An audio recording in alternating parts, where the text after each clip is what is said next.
Sekarang kita akan kembali lagi diperlihatkan dengan Xiao Yan yang pada saat ini gagal menerobos menuju ke bintang kelima. Tentu saja Xiao Yan juga tampak bingung dan bertanya-tanya bagaimana mungkin Xiao Yan bisa gagal. Sementara itu Yang Mulia Ratu berkata bahwa energi dunia yang Xiao Yan milik sebenarnya cukup memadai, namun dibutuhkan keinginan untuk bisa menerobos langkah kelima keabadian Kaisar. Akan tetapi meskipun begitu keinginan ini berbeda daripada Tao dan ini disebut juga dengan keinginan abadi, hanya setelah Xiao Yan memahami keinginan abadi maka Xiao Yan dapat benar-benar dianggap sebagai salah satu dari keabadian. Jadi ini adalah jalan yang harus Xiao Yan ambil. Sebelum Xiao Yan memiliki keinginan keabadian, Xiao Yan tidak perlu mencoba menerobos ke langkah kelima. Xiao Yan pada saat ini terdiam karena Xiao Yan tidak memiliki pemahaman apapun tentang keinginan tersebut. Xiao Yan pada saat ini hanya tahu bahwa Xiao Yan perlu mencapai keinginan abadi. Sementara Xiao Yan terdiam. Yang Mulia Ratu pada saat ini kembali menjelaskan bahwa keinginan setiap orang berbeda-beda. Untuk mencapai tingkat keabadian setiap orang pasti pernah mengalami banyak sekali cerita unik masing-masing. Dengan begitu maka Xiao Yan pada saat ini bisa kembali mengingat cerita Xiao Yan di masa lalu, atau jika melihat ke masa depan Xiao Yan bisa membayangkan apa yang Xiao Yan inginkan. Yang Mulia Ratu pada saat ini terus-menerus menjelaskan Xiao Yan untuk memberikan pemahaman yang lebih jelas. Xiao Yan pada akhirnya sedikit mengangguk dan berkata bahwa Xiao Yan sedikit mengerti. Xiao Yan pun menghela nafas dan Xiao Yan pada saat ini segera melihat ke sekeliling kehampaan. Xiao Yan menemukan bahwa raksasa menakutkan Dewa Taiksu sebelumnya tiba-tiba menghilang tanpa jejak. Xiao Yan pun segera bertanya mengapa tanduk Dewa Taiksu menghilang. Yang Mulia Ratu segera menjawab bahwa mereka berhasil meloloskan diri. Xiao Yan merasakan adanya yang tidak beres dan segera kembali bertanya kepada Yang Mulia Ratu. Xiao Yan bertanya apakah 4 sosok yang sebelumnya dihadapi Xiao Yan juga telah melarikan diri. Yang Mulia Ratu berkata bahwa tebakan Xiao Yan cukup akurat tetapi bukan berarti mereka semua bisa lolos. 1 di antara mereka telah mati sementara 3-nya berhasil lolos. Xiao Yan langsung bisa menebak bahwa sepertinya ada sesuatu yang lebih kuat yang bisa mengakibatkan mereka lolos. Xiao Yan pun bertanya apakah ada orang lain yang lebih kuat. Yang Mulia Ratu mengangguk dan menambah bahkan bahwa orang itu sangat kuat. Xiao Yan kembali bertanya dengan serius apakah sosok tersebut lebih kuat daripada Yang Mulia Ratu. Yang Mulia Ratu pada saat ini menghela nafas dan menggelengkan kepalanya sambil berkata bahwa dirinya sejujurnya belum pernah bertarung sebelumnya, dirinya sebenarnya juga tidak pandai dalam hal bertarung, lagi pula dirinya selalu dilindungi oleh seorang pria sebelumnya jadi pada dasarnya dirinya tidak perlu mengambil tindakan. Xiao Yan pada saat ini sedikit tersenyum masam sebelum akhirnya menggaruk kepala belakangnya. Xiao Yan juga pada saat ini memutuskan untuk kembali ke topik pembicaraan. Xiao Yan lanjut bertanya apakah sesungguhnya yang terjadi dan bagaimana mereka bisa melarikan diri. Yang Mulia Ratu pun segera memberitahu semuanya kepada Xiao Yan dan langsung membuat Xiao Yan menghirup udara dingin. Xiao Yan pun menganggukkan kepalanya dan berkata dengan kata lain, Taiksu ini juga memiliki kekuatan yang mengakar dalam jauh disensi. Jika begitu permasalahannya bisakah mereka menemukan akar permasalahan dan mencabutnya secepat mungkin? Yang Mulia Ratu menggelengkan kepalanya dan menjelaskan bahwa hal ini akan sangat sulit, bukan hanya tempat persembunyian Taiksu yang sangat dalam tetapi panjang siklus rencana mereka juga jauh melampaui imajinasi. Selain itu menurut tebakan Yang Mulia Ratu tindakan Taiksu ini juga mungkin jauh lebih teliti. Mendengar apa yang dikatakan oleh Yang Mulia Ratu membuat alis Xiao Yan juga pada saat ini seketika berkerut. Xiao Yan pun memahami kebenaran yang pada saat ini dikatakan oleh Yang Mulia Ratu. Xiao Yan lanjut berkata bahwa dengan cara ini hampir tidak mungkin untuk sepenuhnya melenyapkan orang-orang berkuasa di Taiksu yang berada di Sensi. Jika begitu permasalahannya, maka mereka harus merancang skema untuk bisa menangkap orang-orang kuat dan tinggi dari Taiksu ini. Dengan begitu barulah bisa bagi mereka untuk mencoba mendapatkan informasi rinci dari Taiksu. Yang Mulia Ratu pada saat ini mengangguk dan berkata bahwa yang pertama pada saat ini adalah mereka harus membuat Taiksu merasa bahwa Yang Mulia telah kembali. Yang kedua, mereka juga harus mencoba melihat apakah mereka dapat menemukan petunjuk lebih lanjut. Meskipun pada saat sebelumnya sosok-sosok Taiksu berhasil melarikan diri, tetapi bukan berarti mereka pada saat ini tidak memiliki keberuntungan. Setidaknya mereka tahu bahwa Taiksu yang mereka hadapi ini kekuatannya tidak bisa dianggap remeh. Yang Mulia Ratu pun terdiam dan kembali mengingat serta merasakan rasa penindasan dari sosok yang berada di kabut darah sebelumnya. Meskipun Yang Mulia Ratu tidak bisa mengetahui secara pasti seberapa kuat lawannya, namun sejauh ini sosok tersebut adalah ahli Taiksu terkuat yang pernah ditemui oleh Yang Mulia Ratu. Bersamaan dengan keduanya yang pada saat ini berbincang-bincang, sesosok segera menghampiri Yang Mulia Ratu. Dengan menangkupkan tangannya, sosok tersebut berkata bahwa dirinya ingin melapor kepada Yang Mulia Ratu. Ada korban serius di dalam pertarungan kali ini.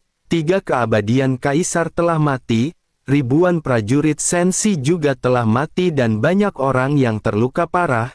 Yang Mulia Ratu pun mengangguk dan memerintahkan bahwa setelah mereka beristirahat dan mereka bisa segera melakukan evakuasi. Sosok tersebut sedikit terdiam sebelum akhirnya menggertakkan giginya dan kembali berbicara kepada Yang Mulia Ratu. Sosoknya bertanya apakah mereka akan membalaskan dendam saudara-saudara mereka. Mereka semua adalah saudara yang telah melalui hidup dan mati. Bagaimana mungkin mereka bisa rela pergi begitu saja setelah kematian para saudara mereka? Yang Mulia Ratu sedikit mengerutkan kening dan berkata balas dendam apa yang dirinya inginkan. Seharusnya mereka mengetahui bahwa musuh yang mereka hadapi pada saat ini sangat kuat.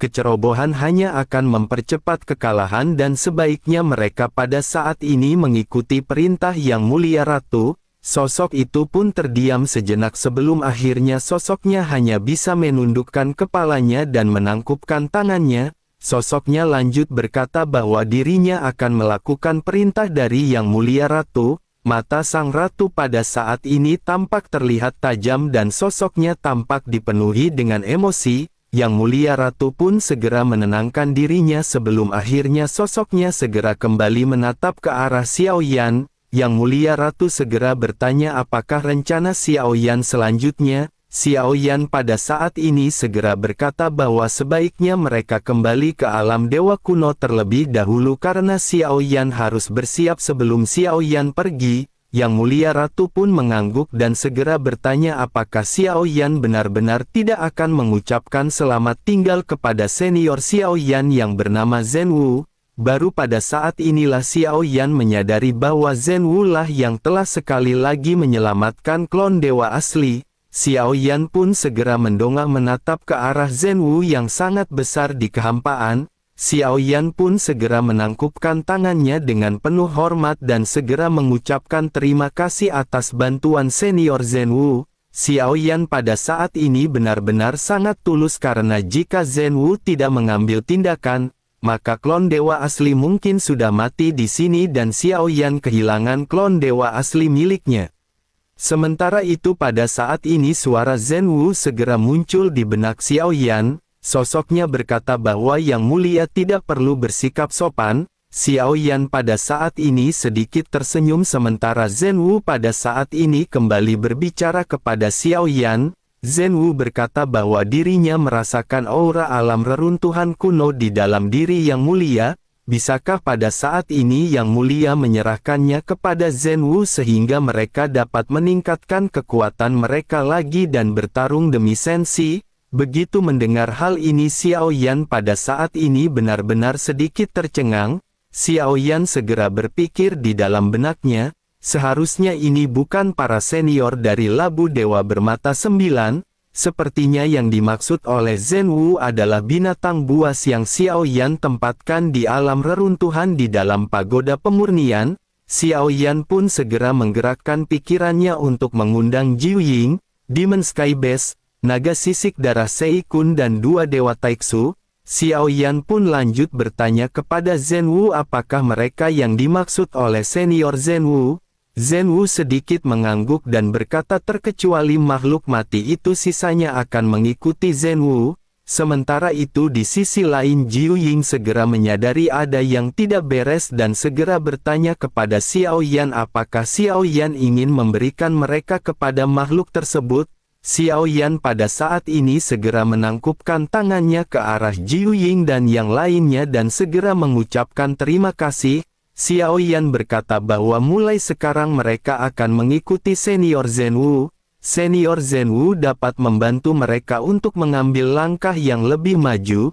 Xiao Yan juga benar-benar ingin berterima kasih atas bantuan para senior selama perjalanan ini. Jiu Ying pada saat ini berbalik dan berniat untuk mundur ke arah Xiao Yan. Sosoknya segera berkata bahwa dirinya tidak ingin pergi, dirinya tidak mengetahuinya dan dirinya tetap ingin tinggal bersama dengan Xiao Yan. Sebelum sempat Xiao Yan berbicara Jiu Ying yang mendekat pada saat ini menjerit melengking, 9 kepala ular pitonnya melolong dan dirinya terlihat merasakan ketidaknyamanan. Jiu Ying merasakan rasa sakit yang tidak tertahankan dan langsung memilih untuk meminta ampun. Sosoknya pada akhirnya berkata bahwa dirinya akan manut dan dirinya memutus untuk pergi. Tekanan dan rasa sakit dari Jiu Ying juga menghilang sebelum akhirnya Jiu Ying pada saat ini segera kembali menatap ke arah Xiao Yan. Jiu Ying berkata bahwa dirinya telah berusaha keras melindungi Xiao Yan dengan sia-sia. Xiao Yan pada saat ini hanya bisa tersenyum pahit sebelum akhirnya menangkupkan tangannya kembali ke arah Jiu Ying. Xiao Yan lanjut berkata bahwa sesungguhnya bukan ini yang diinginkan junior. Sensi pada saat ini dalam permasalahan besar para senior berada di atas segalanya dan Xiao Yan berharap para senior dapat membantu Sensi melawan penjajah. Senior Zhen Wu memiliki kekuatan besar dan dapat melindungi Sensi dan jika Sensi dikalahkan semuanya pada saat ini akan benar-benar sia-sia. Oleh karena itu Xiao Yan pada saat ini mohon para senior untuk membantu Sensi dan mengikuti pergerakan dari Zhen Wu. Jiu Ying pun segera berhenti berbicara mendengar apa yang baru saja dijelaskan oleh Xiao Yan. Semua binatang iblis juga pada akhirnya segera mengangguk dan setuju. Pada akhirnya Jiu Ying dan yang lainnya pada saat ini segera bergegas menuju ke arah punggung Zhen Wu. Punggung Zhen Wu ini diselimuti awan dan kabut sehingga mustahil untuk melihat dengan jelas apa yang berada di dalam punggungnya. Zhen Wu juga pada saat ini segera berkata kepada Xiao Yan bahwa dirinya akan pergi terlebih dahulu. Xiao Yan yang selalu dipenuhi kesopanan pada saat ini mengangguk dan kembali menangkupkan tangannya ke arah Zhen Wu. Di dalam kehampaan sosok besar Zhen Wu seperti ditelan kehampaan dan sosoknya benar-benar menghilang dalam sekejap mata. Xiao Yan pun menghela nafas dan Xiao Yan pada akhirnya berkata bahwa mereka harus segera berangkat. Yang Mulia Ratu pun mengangguk dan keduanya pada akhirnya segera bergegas melakukan perjalanan. Di dalam perjalanan ini Xiao Yan menghabiskan sebagian besar waktunya dengan duduk bersila dan mendapatkan pencerahan. Sementara itu Yang Mulia Ratu memandang ke arah Xiao Yan dengan bosan. Sementara itu Xiao Yan pada saat ini kembali mengingat jalan hidupnya dan Xiao Yan pada saat ini merasakan adanya kehampaan.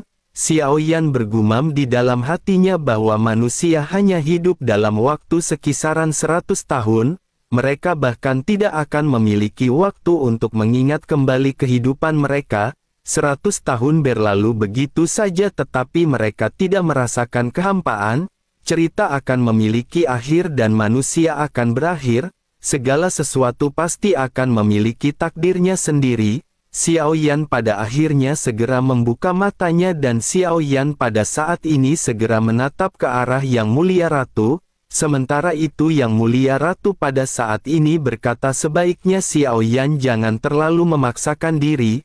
Xiao Yan tidak perlu terburu-buru untuk membuat terobosan. Selain pencerahan diri sendiri hal seperti itu juga membutuhkan beberapa peluang khusus. Xiao Yan pun mengangguk karena Xiao Yan mengerti apa yang dikatakan oleh Yang Mulia Ratu. Xiao Yan pada akhirnya hanya bisa berfokus untuk kembali ke alam dewa kuno untuk melakukan persiapan. Xiao Yan juga berniat untuk mendatangi pohon suci murbei hitam demi menempa pedang berat misterius milik Xiao Yan. Xiao Yan juga masih harus bertemu dengan Long Yi untuk menanyakan apakah Long Yi bisa membantu Xiao Yan. Semuanya harus dipersiapkan dengan matang demi menunjang kebutuhan Xiao Yan di masa depan. Singkat cerita, pada akhirnya bahtera yang dinaiki oleh Xiao Yan dan Yang Mulia Ratu sampai di alam dewa kuno. Xiao Yan pada saat ini segera menangkupkan tangannya dan segera kembali mengucapkan terima kasih kepada Yang Mulia Ratu. Yang Mulia Ratu tersenyum mengangguk dan berkata bahwa Xiao Yan tidak perlu sopan karena mereka sudah saling lama mengenal secara mendalam. Oleh karena itu sangat wajar bagi Yang Mulia Ratu untuk membantu Xiao Yan. Xiao Yan pada saat ini tersenyum canggung dan Xiao Yan tidak ingin berniat lama-lama berbicara dengan Yang Mulia Ratu. Xiao Yan pada akhirnya segera melarikan diri dan bergegas menuju ke arah Xiao Mansion. Begitu Xiao Yan sampai di Xiao Mansion, keberadaan Xiao Yan ini juga segera diketahui oleh semua anggota Fearless. Semua orang pada saat ini berkumpul sambil bertanya mengapa Tuan Muda Xiao Yan kembali. Xiao Yan tidak terlalu menanggapi mereka karena pada saat ini ada hal yang lebih penting yang harus dilakukan oleh Xiao Yan. Setelah berbincang-bincang dan menikmati sedikit hidangan lezat, akhirnya Xiao Yan memutuskan untuk segera meninggalkan mereka. Meskipun bagi para dewa makanan sesungguhnya tidak lagi diperlukan, tetapi dalam perayaan mereka selalu merayakan hal tersebut. Mereka melakukan hal ini untuk mengenang ketika mereka masih dalam keadaan fana. Setelah Xiao Yan menghabiskan banyak waktu bersama, saat ini Xiao Yan pada akhirnya segera kembali ke ruangannya. Xiao Yan segera menyiapkan formasi teleportasi di Xiao Mansion. Setelah pengaturan selesai, Xiao Yan segera mulai beroperasi dan pergi ke pohon suci murbi hitam. Di pulau terpencil pohon suci murbai hitam tampak telah lama terdiam. Mata pohon besar ini tertutup rapat dan sepertinya dirinya sedang tertidur lelap. Pada saat ini susunan teleportasi tiba-tiba bersinar dengan cahaya terang dan pohon besar itu tiba-tiba membuka matanya. Setelah beberapa saat sosok Xiao Yan perlahan keluar dari susunan teleportasi virtual. Xiao Yan tersenyum dan berkata bahwa dirinya sudah sangat lama tidak bertemu dengan pohon suci murbai hitam. Pohon suci murbai hitam tampak terlihat bosan dan berkata bahwa dirinya berpikir Tuan Xiao Yan telah melupakannya.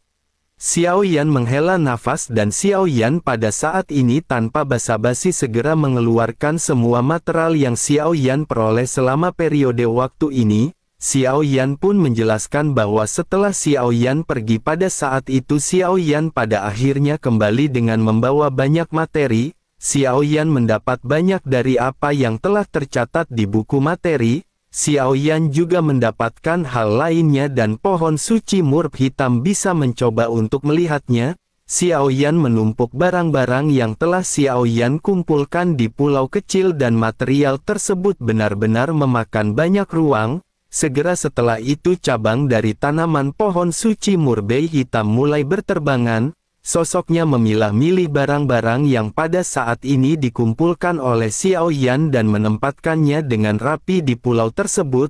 Setelah sesaat memeriksa barang-barang tersebut, pohon suci murbei hitam segera kembali mulai berbicara. Sosoknya berkata bahwa dirinya memang mendapatkan banyak bahan langka, beberapa di antaranya bahkan tidak ada di dunia sensi. Misalnya dirinya sangat ingat bahwa pohon anggur rohin ini hanya tumbuh di dunia yang luas. Pohon suci murbei hitam pada saat ini menyebutkan banyak nama yang belum pernah didengar oleh Xiao Yan. Sementara itu Xiao Yan pada saat ini segera mengeluarkan pedang berat misterius miliknya yang merupakan senjata utama Xiao Yan yang ditempa dan diperkuat oleh pohon suci murbei hitam sebelumnya. Xiao Yan pun segera bertanya bisakah pedang berat ini terus diperkuat? Pohon murb hitam berkata bahwa tentu saja itu bisa dilakukan. pengecoran pedang berat juga cukup kasar dan masih banyak ruang untuk diperbaiki. Dirinya pikir material yang dibawa oleh Yang Mulia sekarang sangat istimewa dan mungkin dapat memberikan kemampuan lain pada senjata tersebut. Xiao Yan mengerutkan kening dengan sedikit penasaran sementara pohon suci murbe hitam segera kembali berbicara. Sosoknya berkata bahwa dirinya akan melakukan peningkatan dasar sekarang juga. Mungkin akan ada perubahan detailnya tetapi Yang Mulia dapat yakin bahwa perubahan tersebut akan dapat membuat pedang berat ini lebih tampan dan halus. Begitu selesai berbicara cabang-cabang dari pohon tersebut seketika mulai melambai-lambai. Setelah memilih-milih beberapa bahan pada saat ini bahan-bahan tersebut segera ditelan ke dalam mulutnya. Selanjutnya bahan ini segera dituangkan ke pedang berat misterius yang melayang di udara.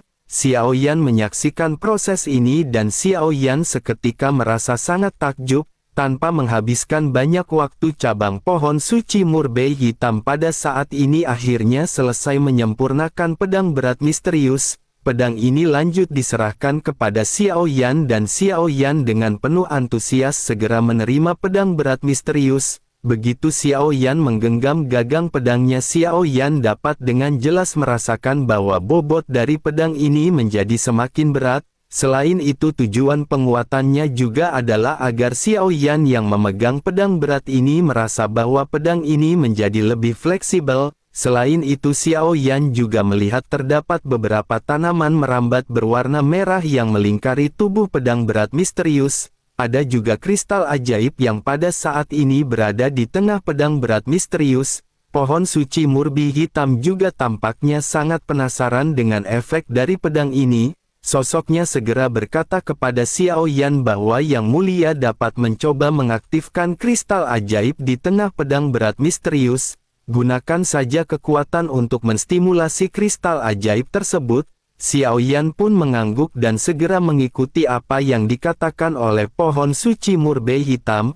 Tiba-tiba cahaya merah menyala di kristal ajaib dan tanaman merambat yang tampak hidup mulai memanjat menuju pegangan pedang berat misterius. Selanjutnya secara bertahap tanaman merambat ini juga menyebar ke sepanjang jari hingga ke lengan Xiao Yan. Xiao Yan pada saat ini tidak khawatir dan melihat pemandangan ini Xiao Yan memiliki perasaan ingin tahu. Xiao Yan juga bisa merasakan adanya perasaan aneh, ada perasaan terbakar di lengannya dan pikiran Xiao Yan pada saat ini seketika bergerak. Nyala api segera keluar dari tubuh Xiao Yan dan seluruh tanaman merambat tampak terbakar pada saat ini. Mata Xiao Yan langsung menunjukkan cahaya terang karena pada saat ini ada semacam perasaan antara lengan dan telapak tangan Xiao Yan menyatu dengan pedang berat misterius. Perasaan ini seolah-olah keduanya terintegrasi dan beban benar-benar tidak lagi terasa. Xiao Yan pada saat ini sangat takjub setelah merasakan bahwa pedang ini seolah-olah telah menyatu dengan lengan Xiao Yan. Begitu Xiao Yan melambaikan pedang berat misterius, perasaan ini juga menjadi semakin kuat. Sebelum Xiao Yan menelusuri efek lainnya, Xiao Yan pada saat ini sudah bisa merasakan peningkatan yang cukup besar. Selanjutnya Xiao Yan menstimulasi kristal ajaib itu lagi dan tanaman merambat yang terpasang kembali ditarik dari lengan Xiao Yan.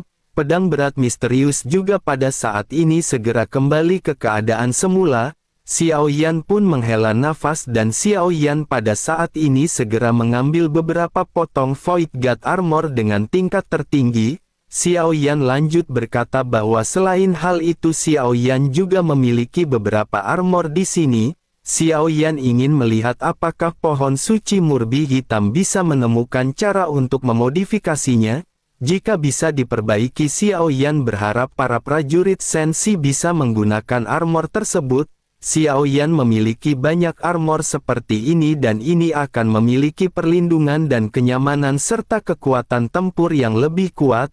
Pohon suci murbe hitam segera memeriksa Void God Armor yang pada saat ini diserahkan oleh Xiao Yan. Setelah beberapa saat sosoknya segera berkata bahwa armor ini berisi teknologi Styx kuno. Teknologi ini juga telah lama menghilang di Senshi. Selain itu armor ini berisi keterampilan bertarung yang rumit. sangat sulit untuk membuat armor ini dan hampir tidak mungkin untuk memproduksinya dalam jumlah besar, namun armor ini masih memiliki banyak kekurangan dan masih perlu diperkuat. Xiao Yan pada saat ini merasakan adanya harapan dari perkataan yang keluar dari mulut pohon suci murbe hitam. Xiao Yan berkata, mari mereka melihat bantuan apa yang bisa dilakukan oleh senior terhadap Void God Armor ini. Xiao Yan membutuhkan Void God Armor yang lebih kuat dan Xiao Yan berharap senior dapat memperkuat lebih banyak armor ini.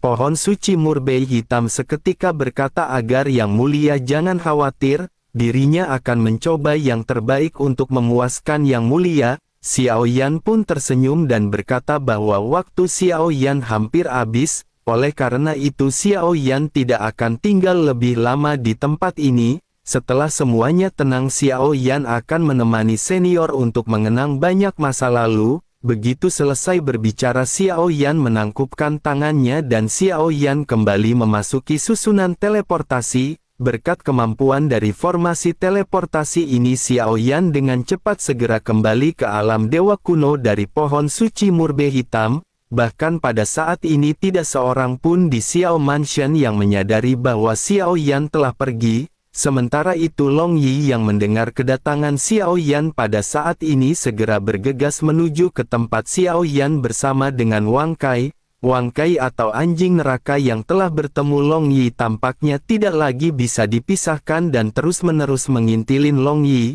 Long Yi pada saat ini memancarkan keagungan yang berbeda dan fluktuasi yang memancar di tubuhnya semakin mengejutkan Xiao Yan. Begitu keduanya bertemu, mata Long Yi berbinar ketika dirinya melihat Xiao Yan yang membuka tangannya. Keduanya pada akhirnya saling berpelukan dengan Long Yi yang pada saat ini sedikit berlinang air mata. Selanjutnya Xiao Yan menatap ke arah Long Yi dengan mata seperti ayah yang menatap anaknya sendiri. Mereka telah lama berpisah dan Xiao Yan pada saat ini juga sedikit terharu dengan pertemuan mereka. Terlebih lagi Xiao Yan pada saat ini juga bisa merasakan fluktuasi yang memancar dari tubuh Long Yi. Kecepatan peningkatan Long Yi ini sangat cepat dan tubuhnya benar-benar memancarkan aura keabadian kaisar. Zhu Jiuying memiliki satu silsilah dan di seluruh dunia sensi yang luas hanya akan ada satu Zhu Jiuying dan Long Yi adalah satu-satunya. Dirinya menggunakan kekuatan melahap untuk terus meningkatkan kekuatannya sendiri. Tentu saja Xiao Yan juga tahu bahwa Long Yi dapat meningkat begitu cepat juga telah mengalami begitu banyak penderitaan di baliknya. Selain itu dengan kekuatan khusus dari Long Yi maka Long Yi juga akan bisa terus-menerus berlatih untuk meningkatkan kekuatannya. Hal ini berbeda dengan orang-orang biasa yang rata-rata mentok di Dogat bintang 9 tanpa bisa naik ke tingkat keabadian kaisar. Jika saja Long Yi terus-menerus berlatih maka Long Yi benar-benar akan terus-menerus menjadi semakin kuat. Menjadi Zhu Jiuying, mata Long Yi ini dapat mengontrol siang dan malam di dunia. Tubuhnya juga memiliki bentuk yang legendaris dan bisa tumbuh ke tingkat yang tidak terbayangkan. Xiao Yan cukup beruntung bisa melihat tubuh Zhu Jiuying pada saat sebelumnya. Keterkejutan Xiao Yan pada saat itu juga benar-benar di luar imajinasinya.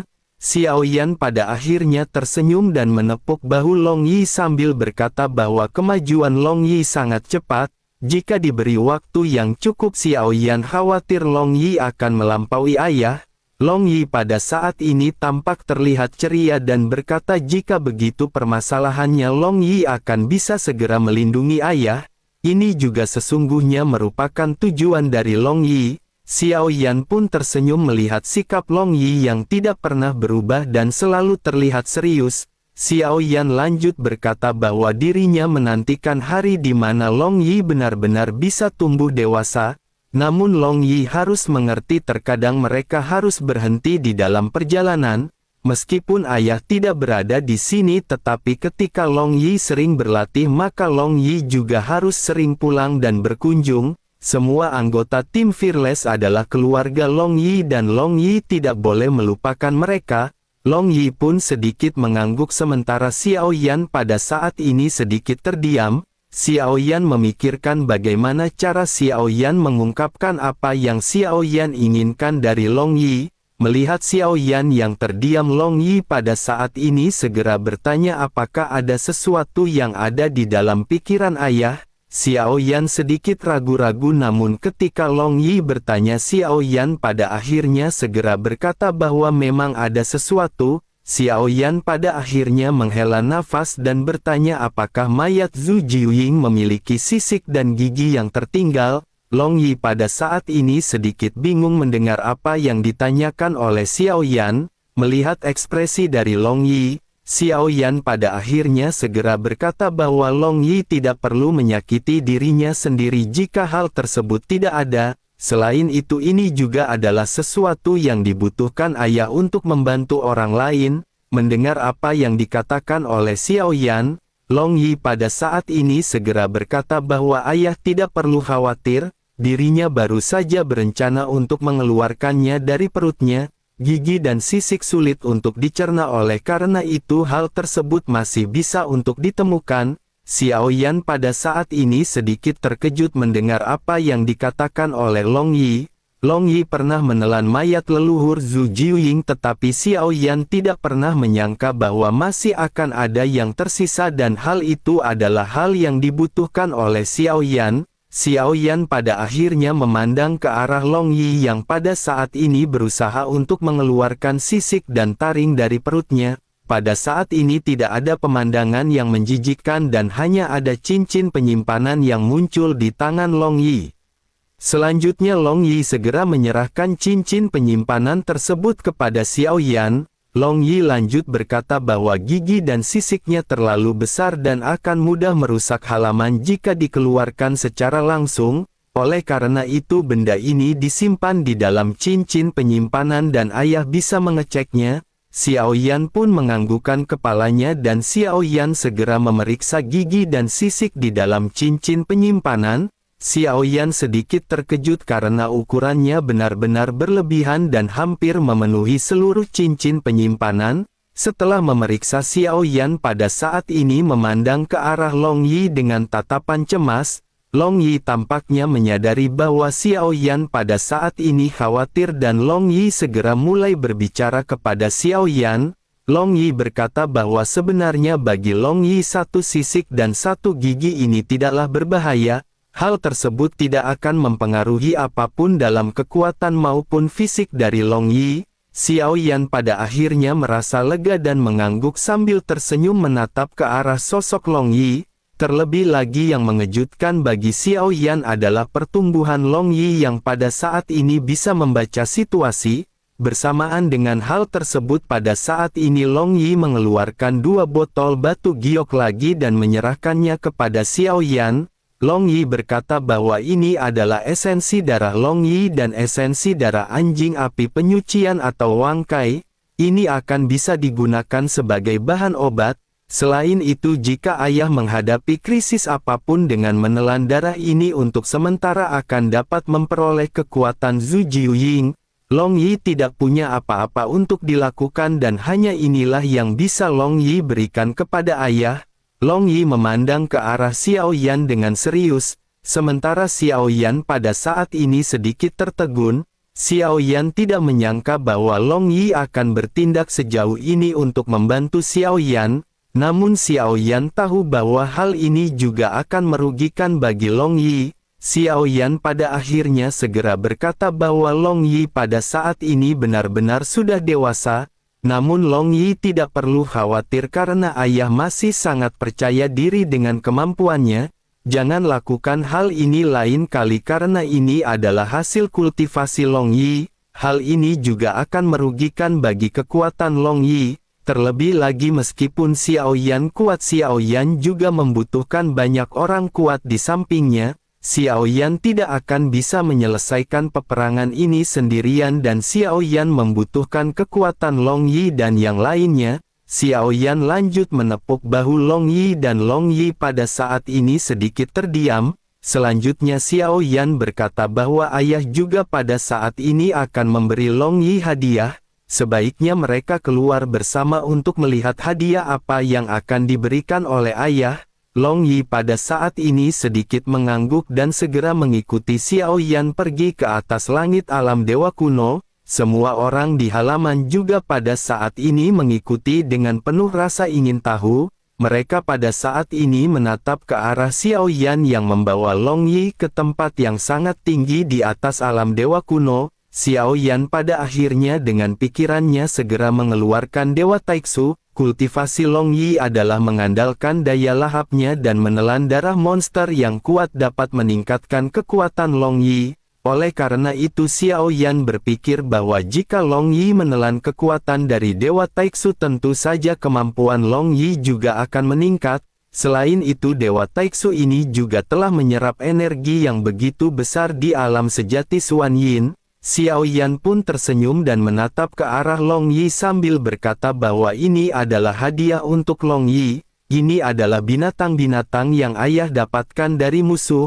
Sambil berpikir Xiao Yan pada saat ini segera memerintahkan Dewa Taiksu dengan Void God Armor untuk mengalihkan seluruh energi mereka kepada Long Yi. Sementara itu pada saat ini ada bayangan besar di alam dewa kuno dan mereka yang tidak mengetahui hal ini mengira bahwa Taiksu sedang menyerang. Yang Mulia Ratu di Paviliun Qianji juga pada saat ini berjalan keluar dan sedikit mengangkat kepala. Begitu melihat Long Yi, Yang Mulia Ratu bergumam bahwa laju pertumbuhan Zhu Jiuying memang mencengangkan. Dirinya sesungguhnya telah mencapai keabadian kaisar hanya dalam waktu singkat. Sementara itu di atas langit tiba-tiba raungan keras datang dari seluruh alam dewa kuno. Suara dengungan juga pada saat ini menyebar. Seluruh alam dewa kuno tampak gemetar menyebabkan hampir semua orang mengangkat kepala dan melihat bayangan raksasa di udara. Beberapa prajurit alam dewa kuno yang telah melihat Dewa Taiksu juga pada saat ini merasa gugup. Sementara itu sosok Long Yi di depan Xiao Yan pada saat ini bergerak dan menghilang menjadi sambaran petir. Xiao Yan hanya merasakan angin kencang yang bertiup melintasi seluruh langit. Segera setelah itu seluruh langit di depan Xiao Yan tiba-tiba menjadi gelap. Kedua Dewa Taiksu di langit juga pada saat ini tiba-tiba menghilang tanpa jejak. Selanjutnya Xiao Yan mengangkat kepalanya dan Xiao Yan dapat melihat dengan jelas bayangan hitam besar di udara. Hal yang pertama yang menarik perhatian Xiao Yan adalah tubuh tidak terbatas yang bercokol di langit di atas seluruh alam dewa kuno. Xiao Yan menyadari bahwa ini adalah tubuh asli Long Yi yang telah berubah menjadi Zhu Jiuying. Xiao Yan pun bergumam apakah ini adalah Zhu Jiuying. Sosok Zhu Jiuying yang sebelumnya dilihat oleh Xiao Yan hanyalah bayangan roh yang belum bisa mengeras ukurannya juga tidakkah terlalu besar. Namun pada saat ini ukuran yang tertampil di hadapan Xiao Yan benar-benar sangat besar dan benar-benar telah memadat. Meski sosoknya tidak sebesar Zhen Wu tetapi penampilannya sepertinya memiliki kekuatan mengintimidasi yang sama dengan yang dimiliki oleh Zhen Wu sang duta Jus Sao.